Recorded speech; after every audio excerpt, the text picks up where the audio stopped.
자, IBK투자증권 분당센터 정경민 차장도 합류를 해주셨습니다. 어서 오십시오. 네. 종근당 좀 알지 않아요? 네, 좋은 지난번에. 종목이죠. 네, 좋은 둘이 같이 뭘 했는데? 그렇죠. 같이 이제 종근당 이거는 이제 말씀드렸었죠. 종근당이요. 종근당이었죠. 네, 종근당. 네. 그리고 종근당 홀딩스는 이제 종근당 건강에 이제 건강 보조식을 좀 위주로 말씀해 주시는 거니까. 예. 마음에 안 든다는 얘기인가? 아니요. 뭐. 표정이 그래서. 네. 하여튼 그러면 일발장전으로 넘어가겠습니다. 테슬라의 3분기 실적이 호실적이 나왔습니다. 뭐 장중한 때 5%가량 급등하다가 종가 무렵에는 좀 밀려버려가지고 1%대로 마감을 했는데 테슬라 3분기 실적에 대한 월가의 전문가 한 15명 전문가들의 평가가 나왔는데 전체의 3분의 1 정도만 매수 의견을 냈다 그래요. 근데 이제 주요한 포인트는 테슬라가 전기차가 과연 이제 올해 말과 내년에 얼마나 더 팔리냐인데 중국에서 생산되는 모델 3가 이제 유럽 쪽으로 나가기 시작했기 때문에 실적은 4분기에도 괜찮지 않겠느냐 이렇게 보고 있는 것 같고 테슬라의 가장 큰 그 강점은 역시 이 자율주행과 관련된 브레인 운영 시스템과 그다음에 이제 배터리를 관리하는 시스템이죠. BMS 배터리 매니지먼트 시스템이라고 하는 게 포인트인데요. 이게 또 알고 계실 겁니다. 테슬라 3분기 호실적에 이제 원자재 값도 같이 오른다는 거 어제 잠깐 말씀드렸고, 뭐 구리, 니켈, 알루미늄, 뭐 아연, 납, 뭐 주석 이런 것들도 다 같이 지금 들썩들썩거리고 있거든요. 근데 이제 배터리가 국내산 그 전기차에서는 폭발까지는 아닌데 이제 화재가 발생을 했는데 배터리는 사실 셀 단위가 있고 그다음에 이 셀을 모은 게 모듈을 모은 게 또 팩 이렇게 되는데 팩 형태로 만들 때 냉각 장치하고 BMS가 추가가 됩니다. 근데 이제 이 BMS가 관리가 잘 안 되면은 셀 밸런싱이라는 게 깨지고 전자가 이제 막 그 왔다 갔다 하는데 자주 왔다 갔다 하는 그 경로가 막히면은 전자가 이렇게 컨트롤 하는 대로 가지는 않거든요. 작은 아주 눈에 보이지도 않는 입자니까. 근데 이것이 일정 경로가 생기는 위상 경로가 우리 그 인간 사람으로 치면은 이 하지 정맥류처럼 실핏줄이 쭉 가다가 막히면은 옆으로 삐져나가거든요. 그러다가 이제 화재가 발생을 하는 겁니다. 그것을 조절해 주는 게 BMS 시스템이죠. 또 오늘 어제 나온 뉴스는 이제 뭐 LG화학이 테슬라의 새로운 배터리를 들어간다. 뭐 이런 제형도 나왔는데. 자, 하여튼 뭐 전기차와 배터리 워낙 또 많이 우리 김영 매니저는 네. 또 공부도 하시고 또 언급도 많이 하시고 얼마 전에 배터리 관리 기업 어제도 뭐 LNF 어제 말씀드렸었죠. LNF 주가도 좋았는데 어제 좋다 조금 말하네. 가다가 조금 말아버려서. 그거는 LNF의 그 단점이 아니라 시장 전체의 그 투자 심리 때문에 그런 거니까. 자, 그래서 뭐 오늘도 짜내 보니까 이 BMS 관련 기업으로는 국내는 뭐 LG이노텍이 가장 대표적인 것 같고, 그다음에 뭐 현대모비스, 네. 뭐 조금 작은 기업 하면 파워로직스 뭐 이 정도 보이는 것 같은데. 네. 자, 요거를 얘기할까요? 아니면 요거 접을까요? 아니 뭐 이거밖에 없는데 이거 해야죠. 뭐 이거 하다가 우리 또 렘데시비르로 갈 수 있는 네, 거예요. 뭐 좀- 그거는 우리 언제 정해놓고 했습니까? 다른 시각을 좀 말씀드리면 좋은 것 같아요. 네, 배터리 좋은 것 같고 뭐 근데 지금 중요한 거는 뭐 NCA냐, NCM이냐, 뭐 원통형이냐, 육각형이냐 이게 중요한 것 같지는 않고. 네. 어쨌든 지금 나온 얘기는 LG화학이 이제 소위 말하는 4680 배터리 여기에 지금 신제품 공급 가능성이 좀 높다라는 테슬라 게, 쪽에? 네네. 이제 이거 뭐 아직 확실한 건 아닙니다만 정황상 확률이 좀 매우 높은 걸로 좀 파악이 됐는데 과연 이제 주가를 봤을 때 이제 이런 것들이 반영이 안 된 수준의 레벨이냐 이걸 좀 생각해 보면 좀 다른 차원일 것 같아요. 근데 어제 사실상 LG화학이 올랐던 거는 배터리 때문보다는 저는 이제 케미칼 쪽 때문에 상승한 게 아닌가라고 좀 생각이 들고 저는 LG화학은 물적 분할 발표 이후부터는 조금 다른 주식이 됐습니다. 네. 예전과는 확실히 예전과는 다른 LG화학의 시각이 더 많이 존재한다라는 걸 좀 염두하실 필요가 있어요. 그래서 이 테슬라의 이슈로 LG화학을 사야지라고 생각하시는 분들은 다시 한번 좀 생각하시는 게 좀 좋을 것 같고 단순히 배터리 쪽으로만 국한할 것이 그렇죠. 아니라 이미 물적 분할을 결정을 했기 결정했기 때문에 그렇죠. 서서히 떼어낸다라면은 LG화학은 그냥 케미칼 순수하게 예. 쪽만 남는다. 어제 상승분도 저는 대부분은 케미칼 쪽이라고 생각이 들어요. 그러면 왜냐하면 케미칼도 수익성이나 아니면 지금 시장 굉장히 상황? 좋습니다. 괜찮죠. 예. 그리고 SK케미칼도 실적 좋을 것 같은데. 근데 그건 물론 거의 바이오 다른 게 있고 주가 수준이 너무 높기 때문에 이거는 이제 이미 펀더멘탈로 계산할 수 있는 수위를 좀 넘어선 것 같고요. 어제 또 이제 컨퍼런스에서는 자율주행 얘기가 쏙 들어왔습니다.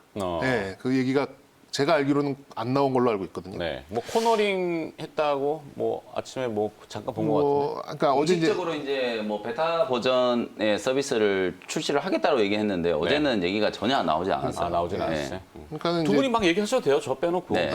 갑자기 이렇게 아니요, 뭐. 그래서 저는 배터리 관련된 종목들은 매수를 하시려거든 그러니까 연말에 하시는 게 좋을 것 같다. 네. 그러니까 좀 현실적인 말씀. 크리스마스 전후로 하시는 게 좋을 것 같다. 왜? 매도 압력이 너무 셉니다. 그러니까 어제도 LNF가 뭐 LNF뿐만 아니라 뭐 첨보, 뭐 에코프로비엠 뭐 대표적인 종목들이 뭐 제법 상승을 해서 출발하다가 쭉 밀리는 것은 이거 이제 좀 대주주 요건을 회피하기 위한 폭탄 돌리기가 지금 시장에 놓여 있어요. 누가 네. 먼저 조금이라도 높은 가격에 파는가 이게 지금 계속해서 시장을 억누르고 있기 때문에 이거 저도 이제 이 2차 전지 소재에 대해서 뭐 계속된 성장성이나 이런 것들에 대해서는 아주 낙관적으로 보고 있습니다만 이런 수급 상황에서는 사실 아무것도 할 수가 없습니다. 그래서 이제 천천히 모아가고 중장기적으로 접근하는 것은 맞지만 지금 현실적으로 봤을 때는 이 회피 물량을 피하기 위한 이제 그런 전략을 짜야 되기 때문에 저는 이렇게 준비하라도 오늘 다 그 얘기예요. 그래서 이제 12월 크리스마스 전후에 팔 사람들 거의 팔았을 시점에 좀 이렇게 들어가시는 게 좀 어떨까 좀 생각이 들고 근데 이제 LG화학에서 이제 나왔던 얘기를 보면은 이제 이 뭐 지름 46, 높이 80 이제 이런 배터리 셀에 뭐 출력 좋고 또 뭐 주행거리 몇 % 더 늘어나고 뭐 이런 거는 정황상 제가 봤을 때도 좀 맞는 것 같긴 합니다. 근데 현실적으로 매매를 하기에는 지금은 이제 너무 매도 압력이 높기 때문에 뭘 해도 안 되는 시점이기 때문에 너무 이제 이 테슬라의 말만 듣고 또 너무 또 이제 LG화학의 이런 신제품의 말만 듣고 딱 들어가기에는 사실 예전과는 너무 많이 다른 시장 분위기라고 좀 생각이 들고요. 네. 저는 뭐 큰 차원에서 봤을 때는 뭐 아까 나왔던 이제 현대모비스 같은 종목도 좀 좋아 보이고 현대모비스는 지금도 괜찮을 것 같아요. 그나마. 근데 이제 2차 전지 이제 포스코 케미칼이 이제 아무래도 LG화학과 맞닿아 있고 LG화학이 또 이 테슬라랑 맞닿아 있다면 이제 포스코 케미칼 쪽을 바라보시는 것도 괜찮지만 지금 고점 대비 떨어져 있는 상황이기 때문에 주가 싸구나. 지금 들어가시면은 분명히 재미는 못 보실 것 같기 때문에 다시 한번 계속해서 말씀드리고 이 관련된 종목들은 저는 그냥 12월 달에 크리스마스 전후에서 접근을 하시는 게 어떨까라는 좀 현실적인 좀 저의 울분도 섞인 이런 말씀을 좀 드리도록 하겠습니다. 울분. 네. 그러면 뺍시다 저다.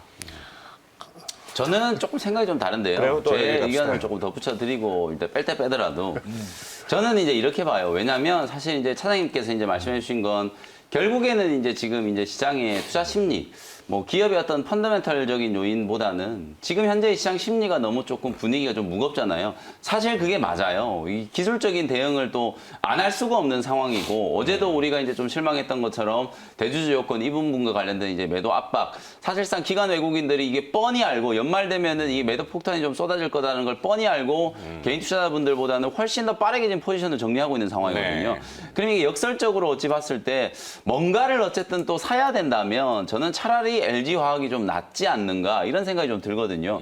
왜냐하면 이제 주가는 분명히 뭐 조정을 좀 받을 수는 있겠지만 LG화학이 제가 전체적인 어떤 추세를 좀 보더라도 당장 뭐 재미를 보기는 어렵더라도 바닥은 어느 정도 지금 찾아놓은 것 같거든요. 60만 원대 이제 저점은 좀 만들어졌고, 그리고 실제로 이제 물적 분할과 관련된 이슈 계속 이제 개인 투자자분들 입장에서는 약간 이제 트라우마처럼 남아 계시고, 그래서 실제로 SK텔레콤 같은 이런 회사들도 물적 분할 한다니까 이제 많은 투자자분들이 물적 분할 자체를 그냥 악재다 이렇게 공식화시켜서 생각하신 분들이 많이 좀 생긴 것 같거든요. 네네네. 근데 이제 그런 악재들이 전부 이제 다 공개가 됐고 주가에는 충분히 반영이 됐는데도 불구하고 LG화학의 주가는 60만 원대 지금 버티고 있다는 거예요. 저는 오히려 이런 이제 불확실한 상황 속에서 배터리와 관련된 기업만 투자를 하려면 삼성 SDI라든지 SK이노베이션 오히려 조금 더 리스키할 수 있어요. 근데 오히려 LG화학이기 때문에 LG화학이 뭐 배터리 쪽 말고도 말씀해 주셨던 것처럼 이제 케미칼 쪽이 일단은 실적이 좀 상당히 좀 잘 나오고 있고 그런 부분들에 있어서 이제 외국인 투자자들의 매수세는 이제 계속 좀 들어오고 있는 상황이기 때문에 적어도 이제 지금 흔들리는 시장에 하반 경직성이 좀 만들어지는 종목이 오히려 다른 종목들보다는 훨씬 더 좀 낫다는 생각이 좀 들거든요. 네. 그리고 지금 상황에서 오늘 미국장에 항공주들이 올랐다라고 해가지고 경기 민감주들 좀 강력하게 또 배팅을 해놓기도 상당히 좀 애매한 상황이에요. 왜냐하면 또 불확실성이 해소가 좀 되고 나면 시간이 지나고 나면 또 그런 불확실성들은 또 어차피 해소가 될 부분인데 해소가 되고 난 이후에 그런 경기 민감주들이 계속 시장을 좀 이끌어가는 주도주로 부각이 되기도 참 애매한 상황이라고 보거든요. 네. 여러모로 이제 전략을 짜기가 좀 어렵다라 보면 어차피 이제 뭐 소위 말해서 이제 그나물의 그 밥. 시장이 이제 살아난다면 결국에는 지금의 이제 성장주 상승을 좀 주도했던 종목들이 다시 이제 부각될 수 있는 가능성이 좀 있을 거라고 좀 보거든요. 그래서 지금 당장 이제 좀 재미는 좀 없겠지만 조금 이제 호흡을 좀 길게 놓고 어쨌든 지금은 시장 대비해서 조금 방어적인 종목의 이제 성격을 좀 찾는다라는 관점에서도 저는 오히려 좀 LG 화학이 좀 낫다라고 보여지거든요.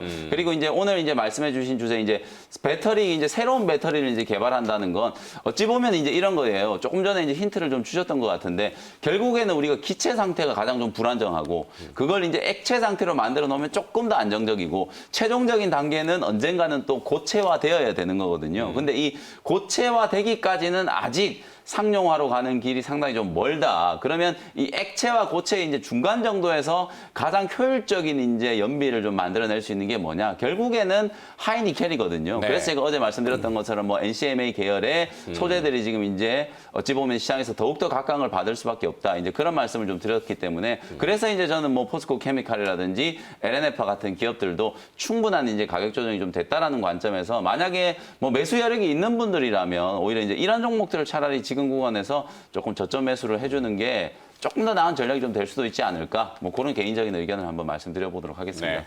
하여튼 저 주제를 어제 좀 정해놨다가 오늘 아침 보니까 좀 맥은 빠지는 분위기라서 빼기도 뭐 하고 그리고 장 끝나고 제가 이제 준비해 출근하는 과정에 렘데시비르 얘기가 나와가지고 네, 그렇죠. 급급하게 그러면 렘데시비르로 좀 바꿔볼까요? 관련주가 오늘 좀 준동을 할 것인지 어떤 기업들 아까 ST팜 네, ST팜, 뭐 파미셀, 뭐 이런 파미셀. 기업들이 이제 직접적인 관련주로 이제 분류가 좀 됐던 기업인데 사실 주가 자체가 요 뉴스 때문에 크게 오를 것 같진 않아요. 네. 왜냐하면 뭐 긴급 사용 승인이 됐을 때도 별 반응이 좀 없었고 실제로 이제 최근에 또 WHO에서 뭐 효용성에 대해서 의문보가 있다라는 이제 결론이 나왔을 때도 실제 뭐 주가가 또 크게 빠지지도 않았어요. 네. 그러니까 이게 재료에 악재 호재에 다 이제 조금 둔감한 이제 그런 상황이라는 생각은 조금 드는데 다만 이제 이게 조금 상징적인 의미는 있는 거죠. 최근에 이게 우리 오염수 방류하는 거, 원전 오염수 방류하는 어제 것과 관련된 종목들, 관련된 기업들. 뭐 사조 시푸드라든지 이런 종목들, 수산주들이. 그렇죠, 수산주들 이미 다 알고 있는 내용인데 정부에서 일본산 이제 해산물 수입을 금지할 수도 있다라는 얘기 나오니까 그냥 막